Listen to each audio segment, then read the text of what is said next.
윤한 2차 쿠데타. 전 노 야합 벤치마킹했나. 이명재 에디터.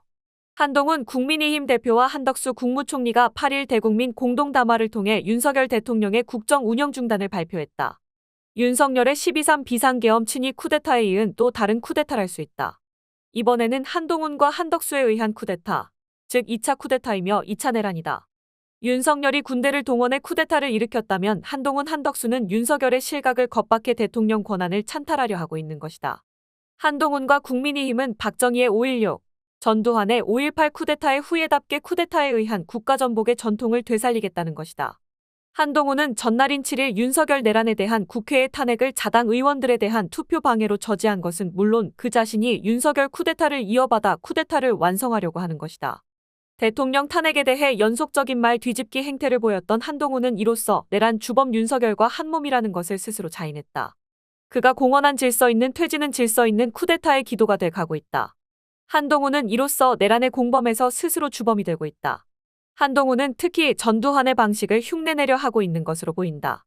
1979년 12.6 사태 직후에 보안사령관이었던 전두환이 박정희 살해에 대한 합동수사본부장으로 등장해 수사권을 틀어준 것을 무기로 7개월 뒤 권력을 잡았던 것을 모범으로 삼아 따라하려는 것이다. 이날 12.3 비상계엄 사태를 수사하는 검찰이 윤석열 대통령을 내란과 직권 남용 혐의 피의자로 입건했다고 밝힌 것도 한동훈의 영향력 하에 있는 검찰 주도의 수사를 통해 이번 사태에서의 주도권을 잡으려는 것으로 해석될 수 있는 움직임이다. 검찰 특별수사본부장 박세현은 한동훈의 고교 후배이기도 하다.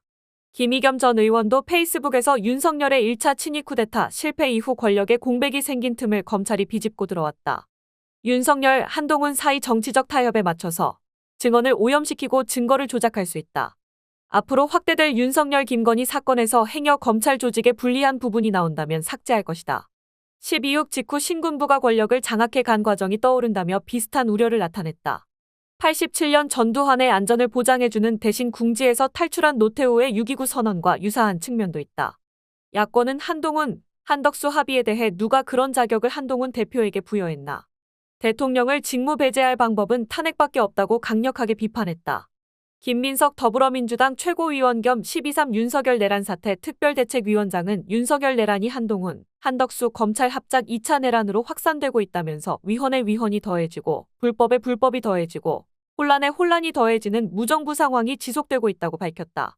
김 최고위원은 한덕수 총리와 한동훈 대표 간의 책임 총리제 운운은 현행 헌법을 완전히 무시하고 나라를 완벽한 비정상으로 끌고 가자는 위헌적, 무정부적 발상이다면서 한 대표에 대해 한낱 대권 노름으로 마치 국정의 실권자가 된 듯한 착각에 빠져 위헌 불법 내란 사태를 지속하고 윤석열의 살기를 열어주는 바보짓을 하지 말 것을 분명히 경고한다고 말했다. 조국혁신당 대표도 2차 친위 쿠데타라고 비판했다.